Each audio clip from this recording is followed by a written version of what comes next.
You ask Tiger to solve. This deals with linear equations with one unknown. The final result is x equals 21.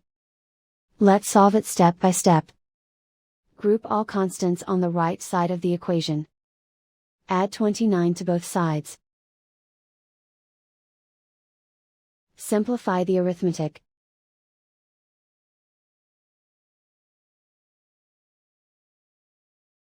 Isolate the x.